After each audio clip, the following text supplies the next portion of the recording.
9 सितंबर को यानी आज उपराष्ट्रपति का चुनाव होगा। इस बाबत सपा सांसद डिंपल यादव ने कहा, इंडिया गठबंधन बहुत मजबूत स्थिति में है। विपक्ष पूरी तरह से एकजुट है क्योंकि अंतर बहुत कम है। इसलिए उम्मीद है कि हमारे उम्मीदवार की जीत होगी। इसलिए मॉक ड्रिल की गई थी ताकि गलत वोटिंग की कोई संभावना ना रहे।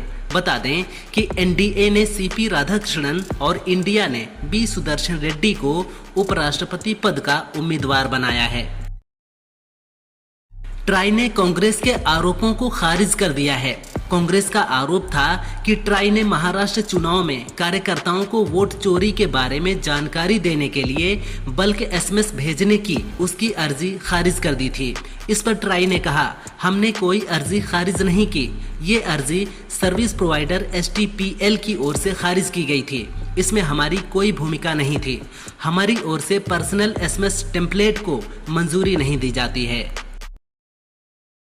वरिष्ठ सपा नेता शिवपाल यादव ने भारत समाचार न्यूज चैनल के पॉडकास्ट में रघुराज प्रताप उर्फ राजा भैया की जमकर तारीफ की है। शिवपाल ने कहा, राजा भैया अपने बल पर चुनाव जीतकर आते हैं। इस बात का सबूत है कि वह अपने क्षेत्र में काम कराते हैं। राजा भैया को मंत्री बनाना चाहिए। बीजेपी में राजा भैया से बड़ा कोई ठाकुर नहीं है जिसे मंत्री बनाया जाए। पॉडकास्ट में शिवपाल ने कई पुरानी राजनीतिक घटनाओं का भी जिक्र किया। कासगंज में फर्रुखाबाद से बीजेपी सांसद मुकेश राजपूत की बहन रीना को ससुराल वालों द्वारा पीटने के मामले में यूपी कांग्रेस ने सरकार पर हमला बोला है। कांग्रेस ने एक्स पर लिखा, महिला को 4 सेकंड में 5 डंडे मारे गए। उसके बाद दोनों देवरों ने भी मारा। ये घटना सीएम योगी के शासन में महिलाओं की दयनीय स्थिति को उजागर करती है। सांसद की बहन सुरक्षित नहीं है तो फिर कोई महिला सुरक्षित कैसे हो सकती है? मुख्यमंत्री शर्म करें।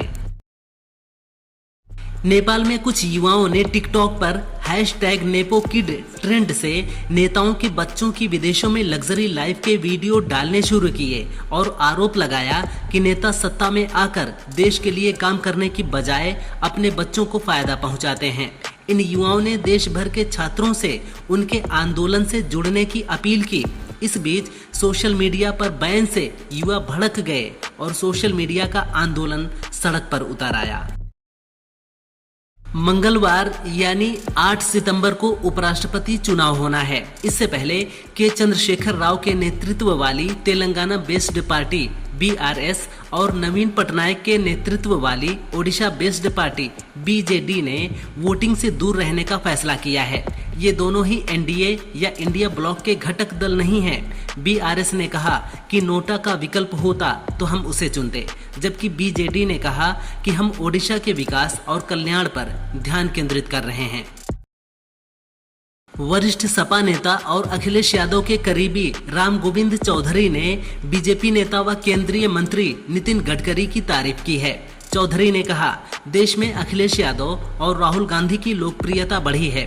नितिन गडकरी का विभाग छोड़कर देश में कहीं विकास दिखाई नहीं दे रहा। रोजगार और विकास केवल अखबारों, चैनलों, होर्डिंग्स में दिखाए जा रहे हैं। गडकरी ने मोदी सरकार में सबसे अच्छा काम किया है, वो सबसे अच्छा बोलते हैं। फर्रुखाबाद से बीजेपी सांसद मुकेश राजपूत की बहन रीना को कासगंज में ससुराल वालों ने सरेराह लाठी डंडे से जमकर पीटा। इस मामले पर सांसद का बयान सामने आया है।